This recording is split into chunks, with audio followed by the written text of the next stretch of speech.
Hola a todos, muy buenos días, muy buenas tardes, muy buenas noches. Les doy la bienvenida a esta nueva emisión de La Diagonal Matona, el programa que, como ya saben, semana a semana, día tras día, siempre hay discusión sobre fútbol. Y en esta ocasión estoy muy contento porque tenemos nuevo invitado, aprovechando la cuarentena, la cual de a poco vamos saliendo. Sin embargo, no quería pasar la oportunidad de invitar a uno de mis grandes amigos. Lo conozco desde hace mucho tiempo y es un apasionado del fútbol. Tiene ideas bastante claras y creo que la pasión que él ha tenido a lo largo de su vida sobre el fútbol y para el fútbol, difícilmente lo podríamos encontrar en alguien más. No estoy mintiendo. Su nombre es Ricardo Olín. Por azares del destino y la vida misma, lo han llevado a trabajar en el ámbito futbolístico. Tengo entendido que él también es docente. Él les dirá más adelante sobre qué. Y yo la verdad estoy muy contento porque tiene un trabajo bastante importante. Él es jefe editorial en Apuntes de Rabona, este sitio en donde ustedes pueden encontrar noticias, reportajes, muchísima información sobre fútbol, sobre coyuntura relacionada con fútbol. Pueden ver el canal de Marion Reimers, tienen ahí un par de podcasts, me parece. Ya saben, pueden encontrar Apuntes de Rabona en Instagram, en Facebook, en Twitter con el mismo nombre. Pero no quiero dar más preámbulos a su bienvenida. Ricardo, ¿cómo estás? ¿Te escucha todo el mundo? Recibe un saludo grande.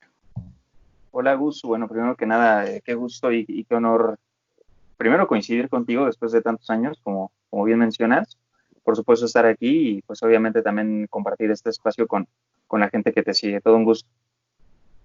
Muchísimas gracias. El capítulo de hoy no quisiera llamarlo especial, sí lo es, por supuesto, pero la coyuntura que vivimos actualmente, queridos amigos, nos ha llevado a crear un episodio un tanto, ¿cómo le podríamos llamar?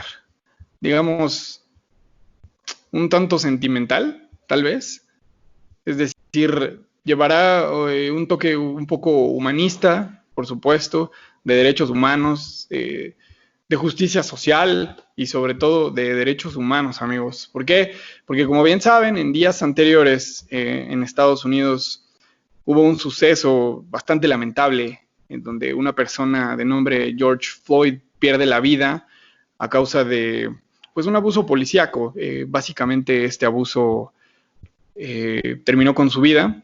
Al principio era un intento únicamente de arresto para este señor que, para fines de este contexto, era de raza negra, de ascendencia afroamericana, y desafortunadamente la maniobra que utilizó el policía que trató de inmovilizarlo al principio, acabó con la vida de este individuo.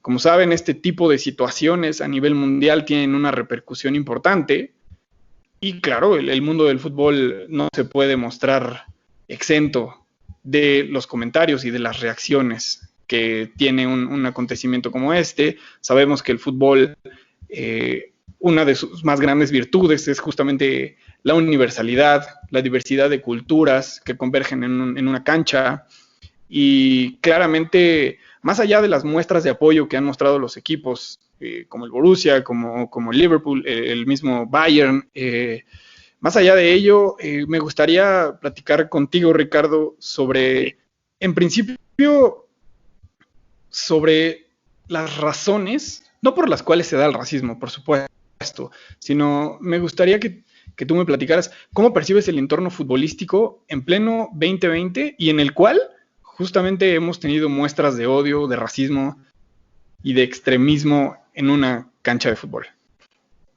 Bueno, la realidad es que no termina de llamarme la atención que, como bien dices, o sea, estamos en 2020 y hoy día aún exista, ya ni siquiera sé si se podría decir ideología, ¿no? De esta cuestión por cierto grupo de personas que muestran odio por muchísimas cuestiones, desde la cuestión xenofóbica, ¿no? Por supuesto, la cuestión de piel, el clasismo, por supuesto, que se ve también ahí enmarcado. A mí me llama mucho la atención para empezar eso.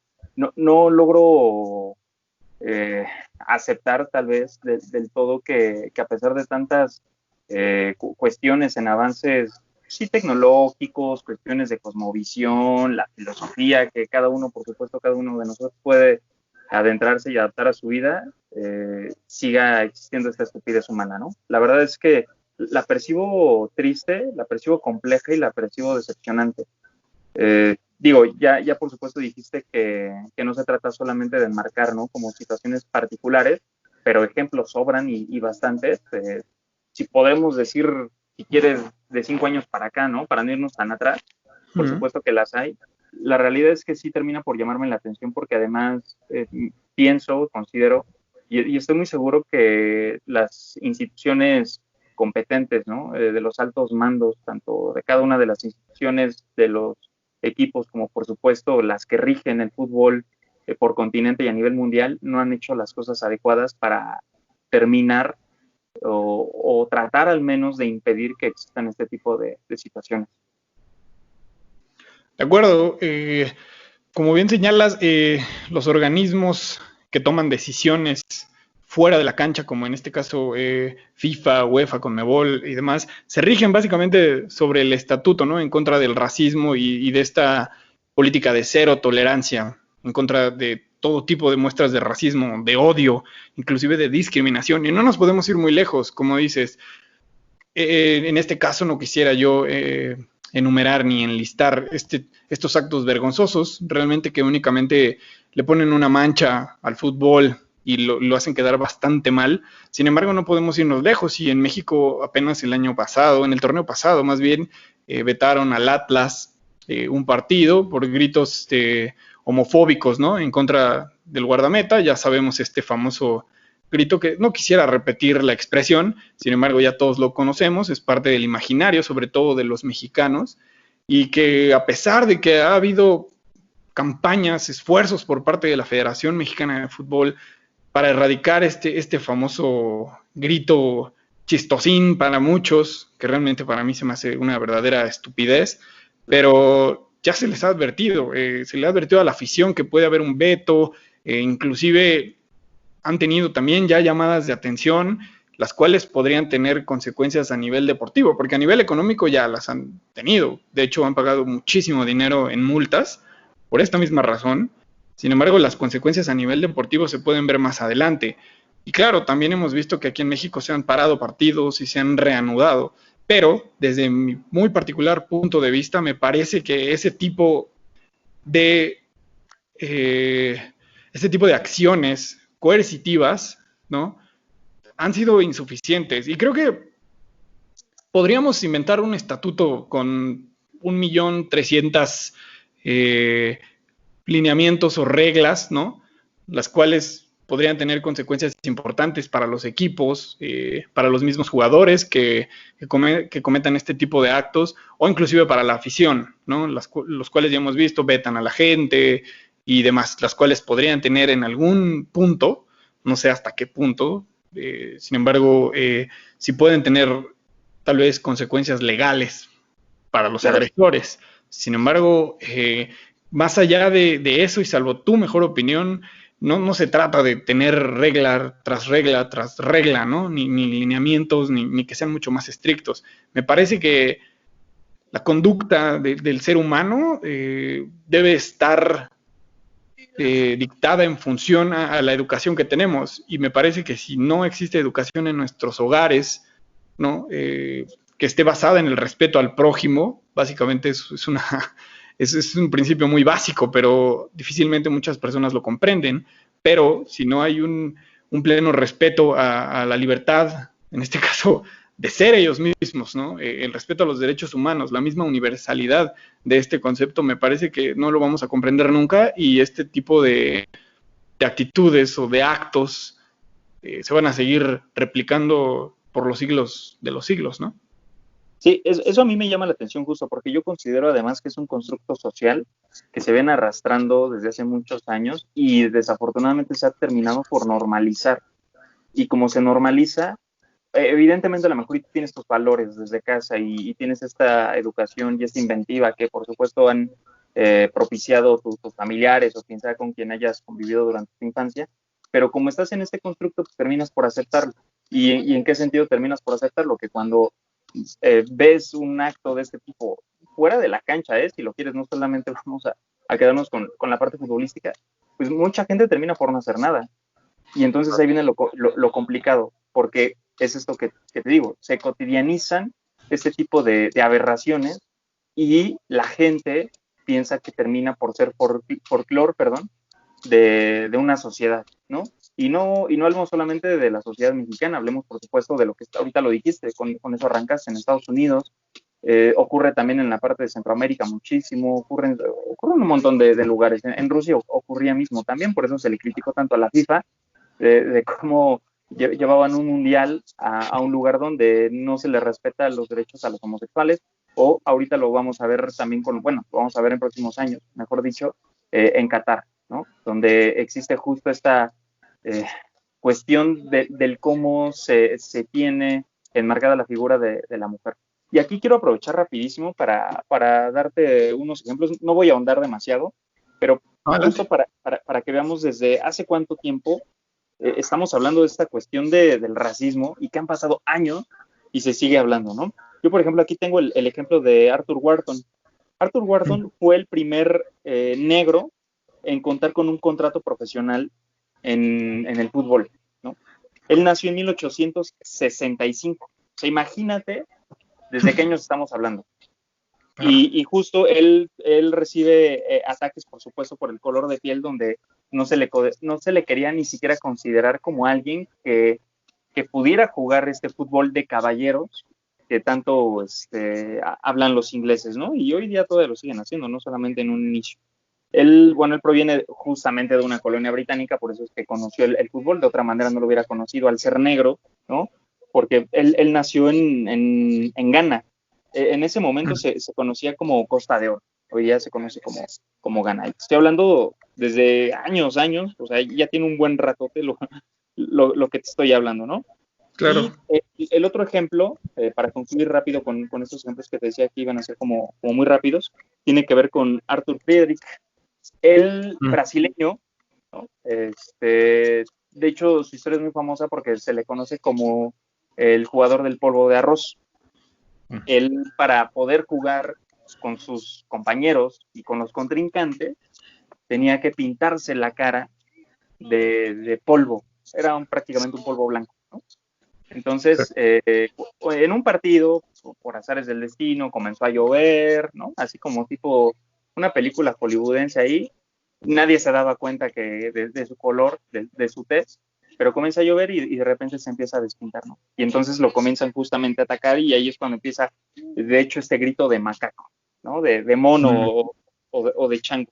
Entonces es como muy complicado este tipo de situaciones. Él estaba jugando por los años 20, estoy hablando de los años 20, sin justificar, porque no es justificable en ninguna época, pero podría, no había tal vez tanta educación, no había tanta proximidad, no se conocía el tema de la empatía y demás.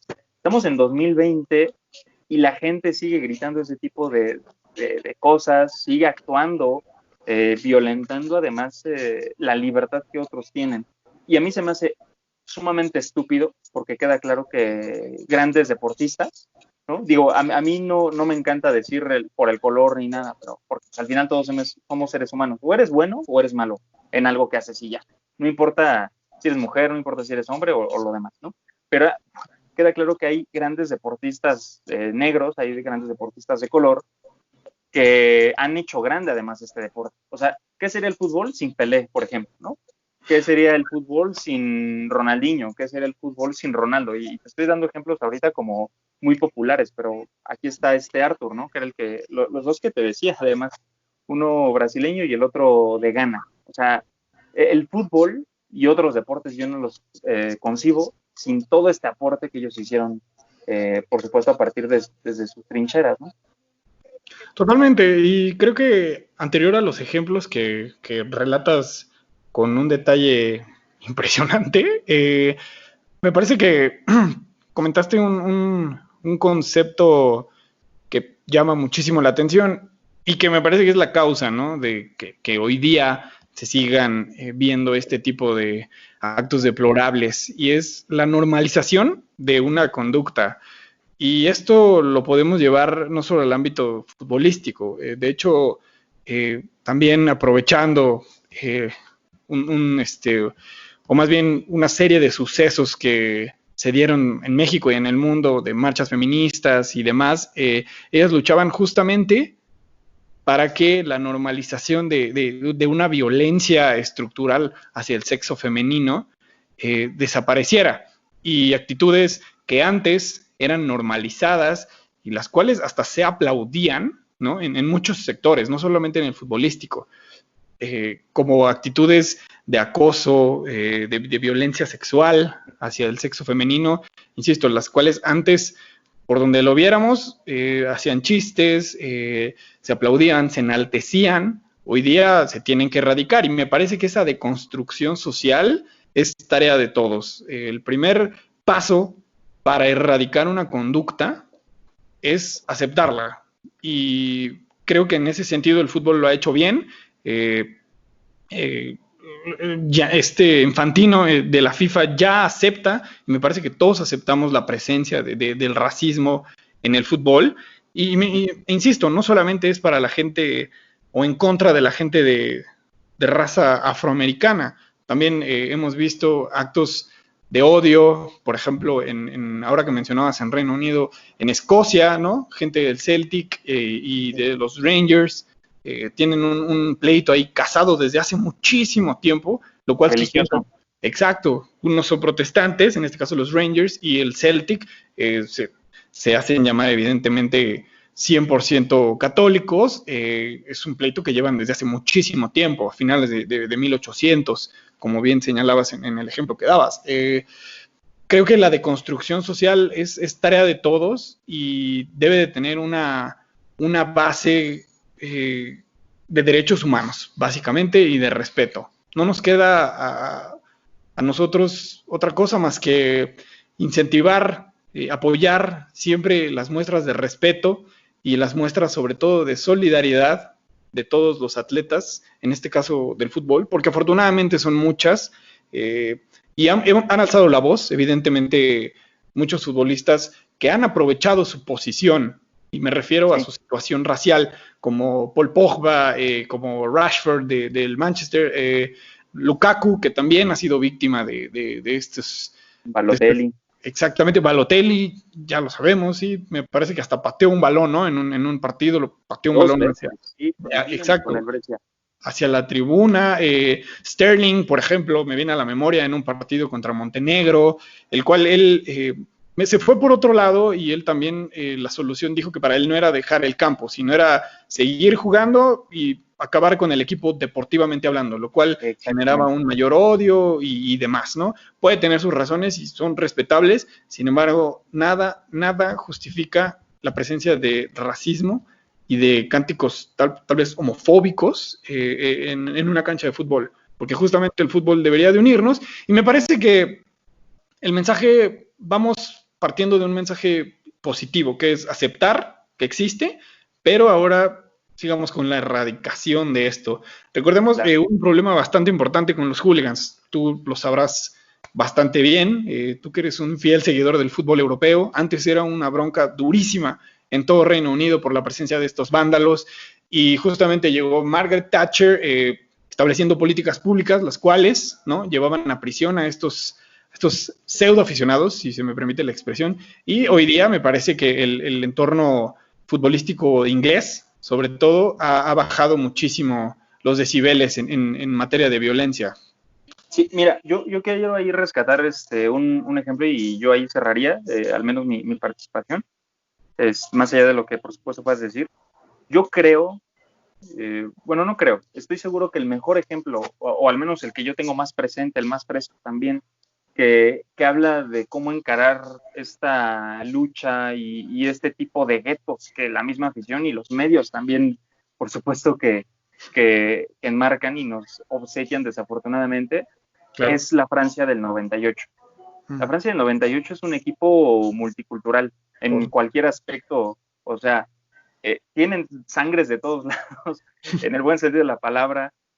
vienen de lugares insospechados y además los colores, en muchísimos sentidos, transitan o transitaron en esa selección.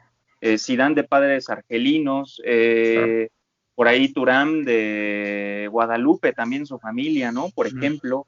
O Claro. sea, es un sinfín de cuestiones culturales. Además, es uno de los países también con mayor número, por ejemplo, de marroquíes entre su nación, ¿no? O sea, sabemos cuántas colonias, a partir obviamente de la violencia, obtuvo Francia, y eso trajo como consecuencia pues este tipo de situaciones, ¿no? Entonces, este país, a partir de la ya me trabé, amigo, perdón, de la multiculturalidad, Listo. lo que hizo fue, pues sujetar a todos estos futbolistas que por supuesto se enmarcaban de una buena manera en algo que hacían bien con el balón, y buscaron de manera consciente o inconsciente, porque al final no lo sabremos tan bien, hay unos que encaran el estandarte de una buena manera y otros que no están tan conscientes de ello, unieron a un país y fue un buen pretexto el ganar un mundial para poder lograr esto, ¿no? Sí, por supuesto, tienes absolutamente toda la razón y el motivo por el cual países como Francia, como Reino Unido tengan entre sus filas, y esto hablando futbolísticamente, gente de diversas razas, en este sentido de ascendencia africana, sobre todo, es básicamente por la repartición africana que hubo durante el imperialismo europeo. O sea, básicamente tampoco tiene gran ciencia esto. O sea, todo tiene un porqué, históricamente así lo fue, no podemos cambiar la historia. Sin embargo, todo lo que estamos viviendo actualmente, esta diversidad a nivel mundial, pero se reafirma más en estos países, pues básicamente es eso, porque ellos mismos, por sus huevos, y perdón por la expresión, ¿no? Porque en ese momento así era, se repartieron en el continente africano y listo. Claro. Las posesiones eran otorgadas de manera arbitraria y es por eso que hoy tenemos esa rica herencia cultural y punto. Todos somos seres humanos y debemos de aprovechar este mensaje, o más bien debemos de aprovechar el fútbol para dar este mensaje, ¿no? Que sea para todos y de todos. Creo que no hay nada más que agregar en este tema. Dejemos de normalizar esas actitudes. Pero bueno, moviéndonos a noticias que están mucho más cercanas a nuestras latitudes. Justamente la semana pasada, o fue esta semana, si no mal recuerdo, la semana pasada hubo como un rumor, pero esta semana se confirmó la mudanza del equipo de Monarcas Morelia a Mazatlán, que Sí. hablando en términos de infraestructura, el estadio muy bonito y demás, pero esto es una muestra más de que los directivos se mueven básicamente por los perdón, se me fue el término, iba a decir el dinero, lo iba a decir de una manera rimbombante, pero sí, no quise hacerlo de una manera bastante vulgar porque eso pensaba, pero no les importa básicamente la afición, ellos lo único que les importa es generar y generar y generar. ¿Cuál es tu sentir en este sentido? Porque no es la primera vez, ¿eh? Y lo hablábamos fuera de micrófonos, no es la primera vez que se vende una franquicia y se lleva a otros lugares únicamente por decisiones fuera de la cancha. La verdad es que yo, híjole, mira, a mí me encanta el fútbol, me apasiona, lo amo y lo adoro, pero la esencia, pues, ¿no? Digo, sería muy hipócrita de mi parte decir que no consumo lo de hoy, porque pues evidentemente sí lo hago. Sin embargo, se ha prostituido de una manera incansable y exacerbada este deporte. O sea, hoy día yo más bien considero el fútbol una industria que un deporte en sí. Y se ha dejado de lado, de hecho, el balón para poner en un principio o ante la mesa o como primera instancia interés en común para los dueños y directivos y demás, eh, Claro. lo verde, ¿no? Los dólares. O sea, a mí me parece nefasto el modo en que se venden o se regalan tradiciones y pasiones. Y no estoy hablando de vendedoras de caricias, ¿no? Como la canción ni nada, pero me parece que sí tiene que ver muchísimo con eso. Hemos caído en un mercantilismo puro y absoluto del fútbol. Se anteponen los intereses de unos pocos, eso ya está más que trastocado, por supuesto, y se deja de lado a la afición. Yo siempre bueno, no siempre, pero en los últimos años, conforme uno va creciendo y demás, se va dando cuenta que desafortunadamente lo que más interesa es un negocio y se deja de lado, por supuesto, a quienes se supone engrandecemos ese deporte, además de los futbolistas, ¿no? Creo que tiene que ver muchísimo con esta situación y es algo que tendríamos que estar considerando. Yo no me imagino, porque no lo he pasado hasta hoy día, pero no me imagino estar en el lugar de un aficionado del Atlas, por ejemplo, o un aficionado del Morelia, que ahorita estamos hablando de él, o es el que está sobre la mesa, y ver lo que están haciendo con el equipo, ¿no? Porque a lo mejor si es muy exagerado decir es que mi equipo y demás, pero al final es algo que te mueve, es algo que te motiva. Ya se ha hablado también exageradamente que el fútbol es una regresión a la niñez, ¿no? Es algo que nos permite soñar, es una situación en la que podemos ser libres después de toda la semana, de estar sujetos a un empleo, como quieras llamarlo. Es un momento de alegría y por supuesto de sufrimiento, son sentires que se van encontrando. Pero entonces, si después ya están comercializando hasta con sentimientos, ¿qué sucede después?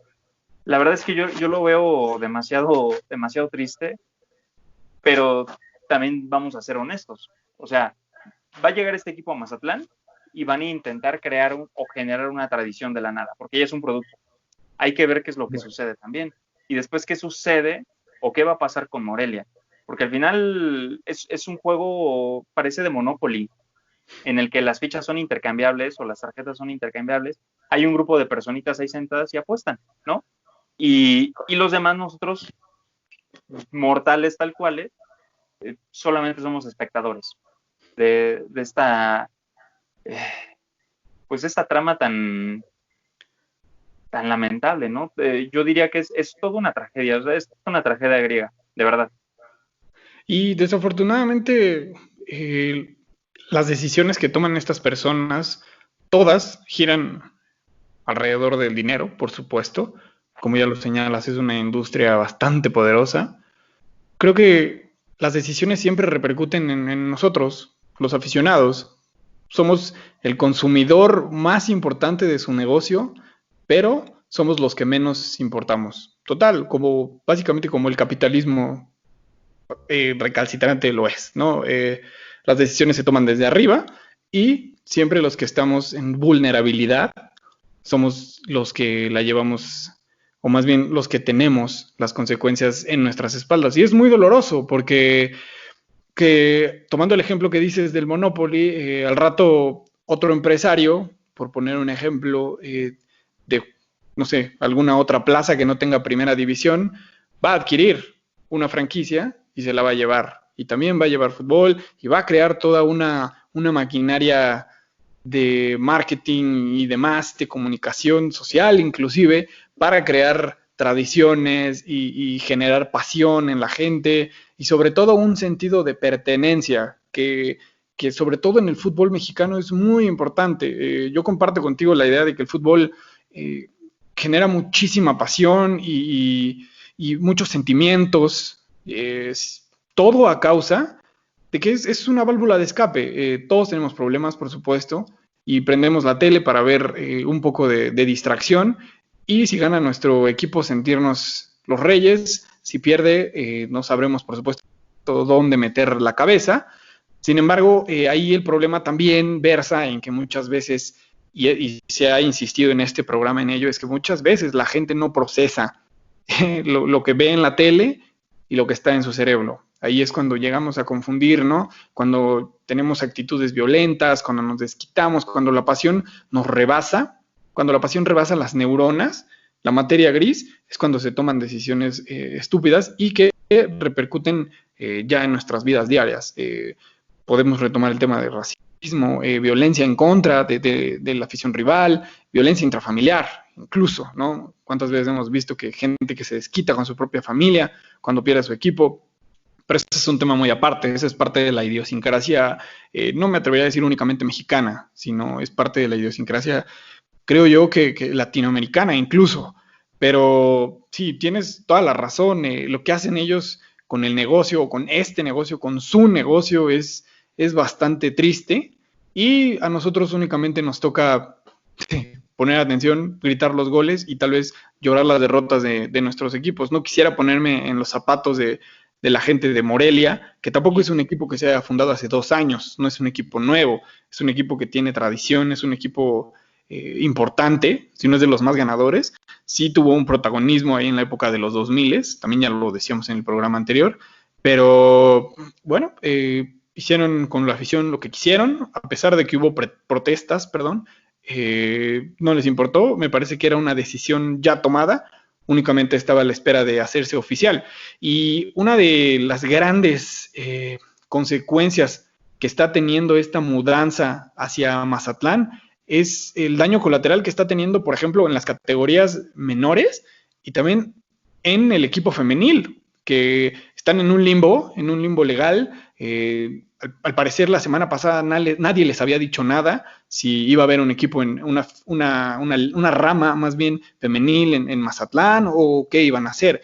Me parece que ahí se les está olvidando y es, insisto, toda una bola de nieve que se viene generando a partir de que, digo, esto no estuvo en las manos de nadie, pero de que la pandemia le pegó al negocio del fútbol en general, pero más al fútbol femenil, que salvo tu mejor opinión, tiene muchísimos problemas, los ha arrastrado desde su creación, ¿no? Brecha salarial, contratos, sueldos dispares, pero ¿cómo ves tú el panorama del fútbol femenil en todo el país y sobre todo para las personas, o en este caso para las mujeres, que se están quedando sin nada en el equipo de Morelia?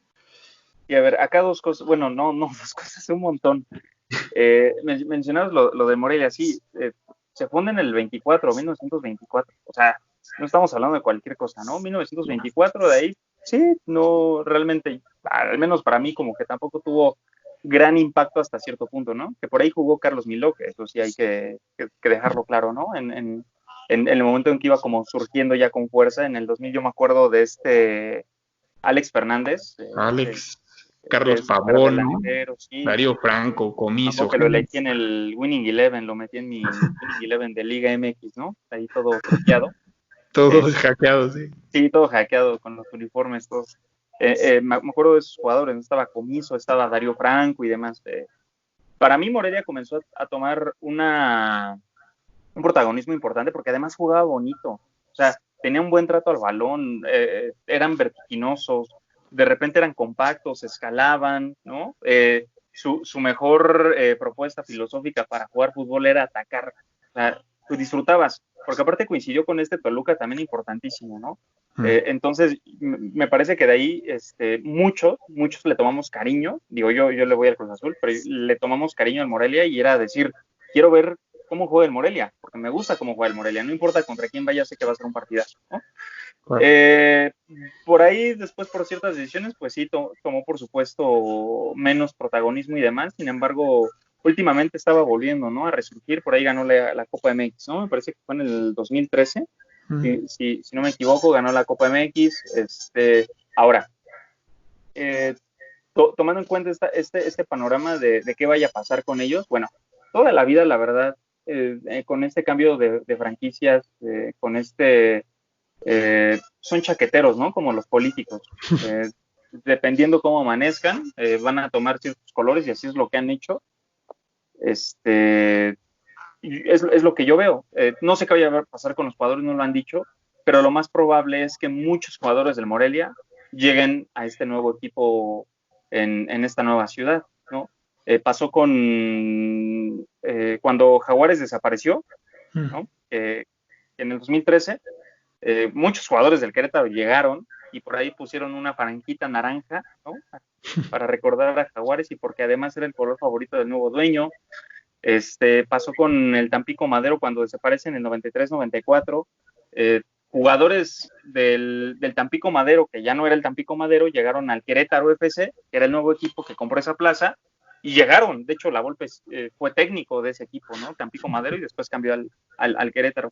O sea, eso va a pasar, eso es indudable, ¿no? Por eso digo que son chaqueteros, son convenencieros. Digo, por supuesto que los jugadores son los menos culpables también en ese asunto, pero a mí se me hace una estupidez, porque si estamos hablando de identidad y de tradición, ellos piensan que con una varita mágica vas a conseguirlo. Pasó con el Atlante, se lo llevaron a Cancún inexplicablemente fueron campeones, pero jamás terminaron por crear una identidad. Con Necaxa, o sea, yo me atrevo a decirte que hay muchísimo más seguidores todavía hoy día en la Ciudad de México y el Estado de México Claro. del Necaxa que lo que hay en Aguascalientes, ¿no? Y eso que la plaza es, sin duda, o sea, la gente ha respondido, pero, o sea, es como si a mí me quitaran a mi Cruz Azul, o sea, de verdad, me quitan a mi Cruz Azul y es como de, ¿y ahora a quién le voy, no? Al que tenga una cruz, ¿no? O sea, y así seguramente es su inventiva, es la heurística con la que ellos planean seguramente todo, que vuelve a lo mismo. A mí se me hace increíble que siendo, ahorita toco el tema de lo femenil, a eso voy. No, no, no, sí, no te preocupes. Se me hace increíble que siendo gente de negocios, y lo entrecomillo, gente de negocios, no se den cuenta que, por supuesto, la lógica de un negocio es entregar un buen producto para que la gente te consuma, ¿no? Por Yo supuesto. siempre he pensado que como ellos quieren dinero rápido, no tienen esa perspectiva de que hay que invertir. O sea, por eso hoy día las juveniles, ¿no? Las canteras no han tenido tanto éxito. Porque ellos quieren dinero rápido, quieren vender a alguien, ya quieren una figura, o por eso la enaltecen rapidísimo, Lainez, ¿no? Que el chico juega muy bien, pero lo venden como si fuera Johan Cruyff, ¿no? Saliendo del Ajax. Entonces eso a mí sí me parece increíble y no termino de comprenderlo. ¿Por qué sigue sucediendo esto? Y lo peor es que la gente ahí está. Y yo no me incluyo ahí, la verdad, porque sí podría decirte que hay cosas que digo, no, es que esto no lo consumo porque es una porquería. O sea, también hay que tener un respeto y una dignidad por lo que uno está consumiendo. Y no digo que todo el fútbol europeo sea una fantasía, ¿eh? O sea, porque No, no, no. hay juegos que son de épica, increíbles, y hay unos que dices, mejor me chuto, y con todo respeto lo digo, pero mejor me chuto un oro correcaminos, ¿no? O sea, hay que abrir el panorama. Yo creo que es importante abrir el panorama y darse cuenta de eso. Ahora, el fútbol y el mexicano, nosotros somos aspiracionistas. Creo que por naturaleza no lo sé, pero somos aspiracionistas en muchos sentidos. Y el fútbol nos da eso. Date cuenta, yo dije mi Cruz Azul, ¿no? Yo lo siento mío. Pero hay Claro. gente que dice, ganamos, ¿no? Y dicen, perdieron, porque somos aspiracionistas. Y entonces el fútbol nos vende esta ilusión. Si no te va tan bien en la semana, tú ya ni siquiera se convierte en una válvula de escape, se convierte en tu realidad alterna, ¿no? Y ahí viene lo complicado y ahí viene lo trémulo en cuanto a los sentimientos que podemos tener. Ahora, tocando este tema del fútbol femenil, bueno, yo lo veo como el fútbol de ascenso. No dudo que haya calidad. Yo he visto los juegos, conozco afortunadamente algunas jugadoras, he visto, o sea, la manera táctica en la que llevan el juego, más allá de lo físico, porque Sócrates, por ejemplo, decía, ¿no? ¿Yo para qué voy a correr por el balón? ¿No? O sea, y sí, o sea, el fútbol sí es físico, pero hay que pensarlo más. El futbolista diferente es el que piensa y domina el juego a partir de poder correr con el cerebro, ¿no? Es lo que hacía Pirlo, por ejemplo, es lo que hacía Del Piero, es lo que hacía Totti. Y muchos de las futbolistas, bueno, en la rama femenil yo me di cuenta de eso, y no porque tengan carencias físicas, de verdad que no. Yo no dudo que haya chicas que corran hasta más que yo, más rápido y que tengan mejor aceleración y demás, pero me parece que ellas comprenden de mejor manera el fútbol, eh, lo que lo ralentiza en ciertos momentos. Y nosotros estamos acostumbrados a, va, rápido, sí, ¿no? Así como esta narración de los Simpson, ¿no? Y la pasa, y la tiene, ¿no? O sea, estamos acostumbrados a algo, y no porque estés acostumbrado significa que sea bueno. O sea, hay que romper con esos paradigmas idiotas de que el fútbol tiene que provocarte emociones porque van corriendo de un lado a otro. El fútbol es muchísimo más complejo que eso. Por eso también gente como Borges decía que el fútbol era una estupidez, ¿no? Porque la gente se apasionaba y los sentimientos efervescían más allá de lo que deberían. O sea, hay otras maneras de contemplar el fútbol. No digo que todos deban de verlo así. Y el fútbol femenil te regala muchísimo de eso. Creo que el fútbol es más pensado, lo cual yo agradezco muchísimo. ¿Por qué digo que el fútbol femenil es como el ascenso? Porque lo crearon por algo, pero no saben por qué lo crearon y lo abandonaron, a pesar de que hay mucho material humano ahí. Y además, hablando de este material humano, creo que nosotros, como consumidores, los medios de comunicación y, por supuesto, la maquinaria, la industria del fútbol, ha dejado de lado la parte humana del futbolista. Los vemos como deidades y entonces nos olvidamos que también sienten, que también, volvemos a esa parte del racismo, también sufren, también gozan. Y es lo que pasó con el fútbol femenil, se le abandonó y al abandonarse se dejó de lado a las mujeres. Una futbolista medianamente, bueno, no, una futbolista que gana muy buen dinero en el fútbol femenil gana 30,000 pesos al mes. Lo sacó Proceso. 30,000 pesos al mes. Nicolás Castillo y Guiñac ganan 4 millones de pesos al mes. Al mes. Sí, sí, sí. Y no se compara. Y una futbolista de las que menos gana 1,500 pesos, ¿no? 2,500, 1,500 pesos al mes. Y la media es de 5,000 pesos. Y un futbolista malo, que gane nada, gana 20,000 pesos al mes. O sea, no se le da la cabida, no se le da la importancia que debieran. No sé si sea un tema de machismo, o sea, también sería muy aventurado de mi parte decirlo, pero queda claro que no se le están dando las mismas oportunidades, ¿no? O sea, machismo en el sentido de que como son mujeres van a ganar menos, a eso me refiero. Claro. Ellos nos venden el discurso de que como es un fútbol nuevo, de que no vende lo mismo, de que no juegan igual. Yo he escuchado comentarios y he leído comentarios insulsos y es como de, güey, neta, ¿has visto un juego femenil alguna vez en tu vida? O sea, y además, por si fuera poco, nos olvidamos del fútbol o se olvidan de fútbol y se les cosifica. Eso también está claro, ¿no? Se les vende como un símbolo sexual, si lo quieres ver así, y se olvidan de otras cosas, ¿no? Claro. Y la verdad es que yo considero lamentable esta parte porque las chicas están en un limbo, no solamente las del Morelia, o sea, se tardaron días y semanas después de que se tomó la decisión del fútbol varonil, se tardaron todavía en decir qué iba a pasar con el fútbol femenil, o sea, en hacerse oficial. Claro. Yo me doy cuenta que está muy abandonado y además nosotros como aficionados, pues también, o sea, la realidad es que hay que meternos en el mismo saco, más allá de que sí puedes decir pensamos diferente, pero ¿qué hacemos? O sea, y es esta parte como lo que pasa con los políticos, nos quejamos, pero ¿qué hace? Perdón, amigo, me apasioné. No, adelante. Adelante. No, tú dale. No, justamente yo nada más quería agregar que el problema es un círculo vicioso. Ya lo habíamos dicho en este espacio, pero es un círculo vicioso porque, como bien comentas, el pretexto es un fútbol nuevo y como tal no es tan consumible como el fútbol varonil y por lo tanto no hay patrocinio, no hay difusión y básicamente no hay todos estos elementos que hacen del fútbol un producto importantísimo, ¿no? Y que se consume solo, básicamente. Aquí el problema, insisto, es un círculo el cual no permite que avance la misma estructura. ¿A qué voy con esto? Es decir, si dicen que no hay gente que lo consuma, justamente es porque no hay oportunidades o porque no hay difusión. ¿Y por qué no hay difusión? Porque no hay impulso a esta liga, ¿no? ¿Y por qué no hay impulso? Vuelvo a lo mismo, porque no hay patrocinadores y demás. Seguimos con esta discusión eterna. Difícilmente, y digo, no porque no seamos capaces, pero difícilmente tú y yo ahorita vamos a resolver ese misterio, ¿no? Esta pregunta del millón, ¿cómo impulsar este deporte?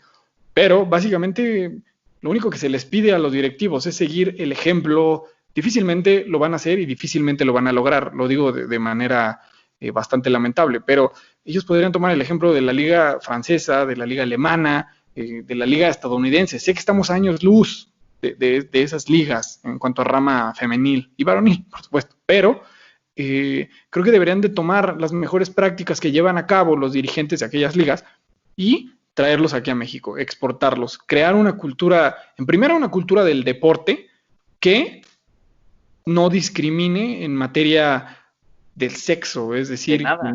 Exacto, de nada, pero primordialmente del sexo, que no se malmire a las mujeres que practican fútbol aquí en México. Claro. Afortunadamente, todos como sociedad estamos trabajando poquito a poco, y me incluyo porque es trabajo de todos, estamos trabajando poquito a poco para eliminar esas actitudes o esas masculinidades tóxicas, ¿no? Y dejar de malmirar a una mujer que practica fútbol y dejarle de decir, pues es que es machorra, ¿no? Y por otro lado, dejar de llevar este debate que a mí se me hace bastante estúpido, pero llevar este debate a que cada que narra Marion Reimers, por ejemplo, siempre hay un trending topic sobre ella, siempre hay conversación, y tú mejor que yo la conoces, pero me parece que deberíamos ya como sociedad, o sea, porque somos seres humanos, por nuestro propio bien, por nuestra propia salud mental, ya no en materia deportiva, dejar atrás esos debates, dejarlos atrás y evolucionar como sociedad, ¿no? Como seres humanos. Y esto, te lo juro, y se los digo a todo el mundo, esto nos va a llevar a tener, uno, un mejor fútbol, por supuesto, pero muchísimo más importante, una mejor vida, una mejor convivencia.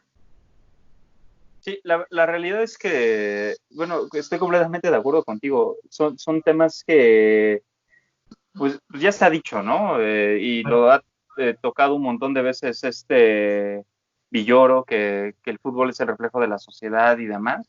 O Claro. sea, ahí no hay nada más que decir.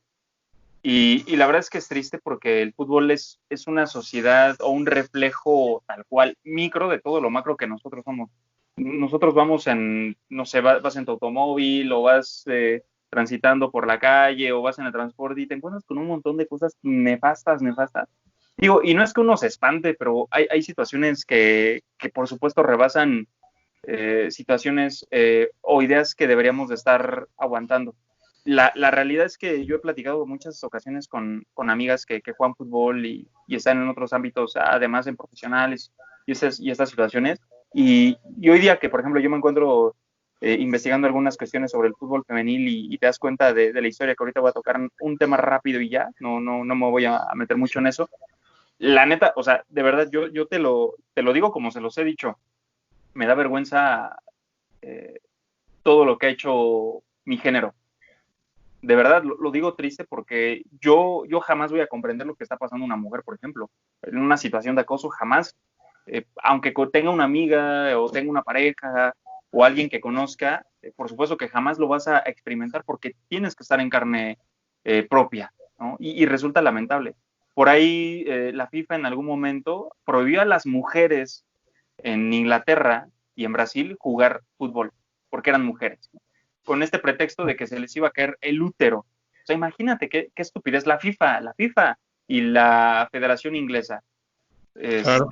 O sea, es una situación estúpida. Está lo del Mundial de México en el 71, ¿no? México fue finalista, que México tiene dos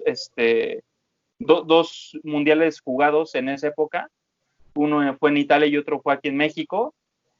Y de eso se sabe muy poco también, ¿no? Porque la gente dice, es que el fútbol femenil apenas se lleva no, por supuesto que no, lleva años, solamente que no lo queremos ver. Y ahorita comentas lo de Marion, pero como Marion hay en un montón de lugares, ¿no? Y se justifican diciendo un montón de cosas. Yo siempre voy a decir que no hay mejor argumento para hacer una crítica que el conocimiento. O sea, no podemos dejarnos llevar solamente por las emociones.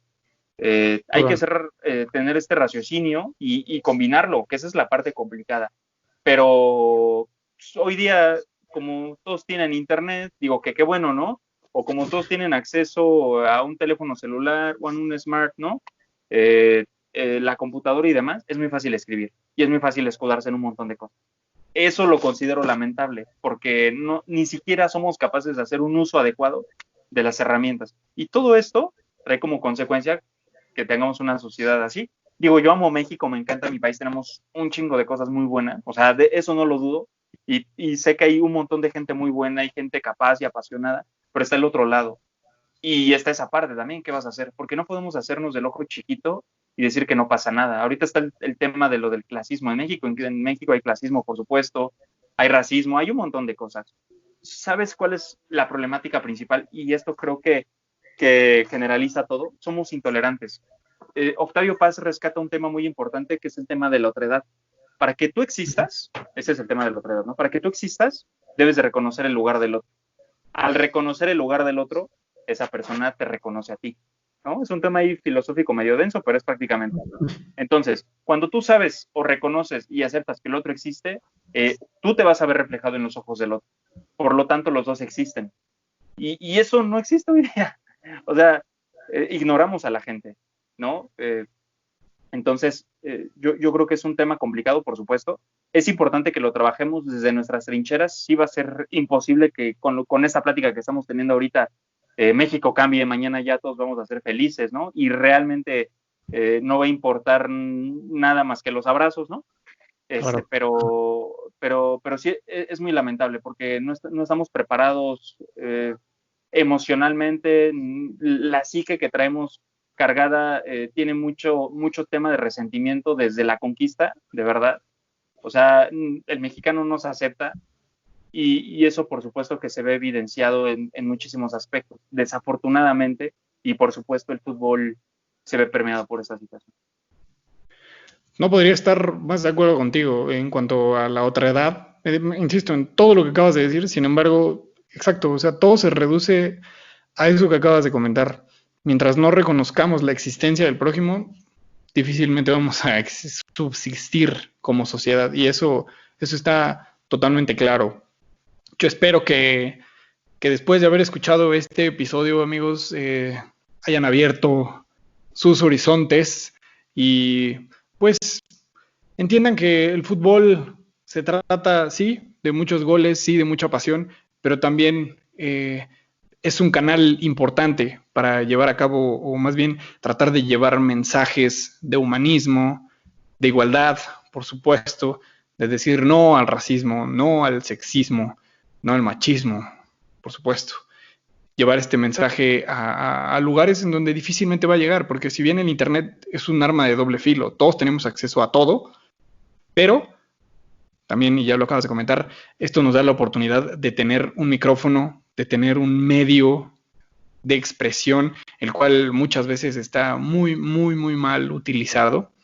Y para muestra, insisto, un botón, las muchísimas muestras de odio que se les han hecho a futbolistas, a medios de comunicación, a periodistas, a personas comunes y corrientes, por así llamarlo, a ti y a mí, tal vez.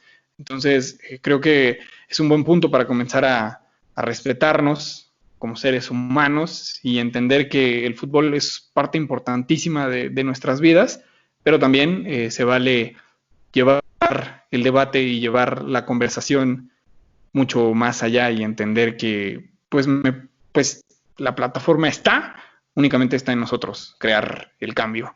Hemos llegado al final, ya nos extendimos un poquito, yo quisiera hablar muchísimas más cosas contigo, Ricardo, pero el tiempo se nos ha acabado. Me dio muchísimo gusto tenerte aquí. ¿Quisieras decir algunas palabras para cerrar?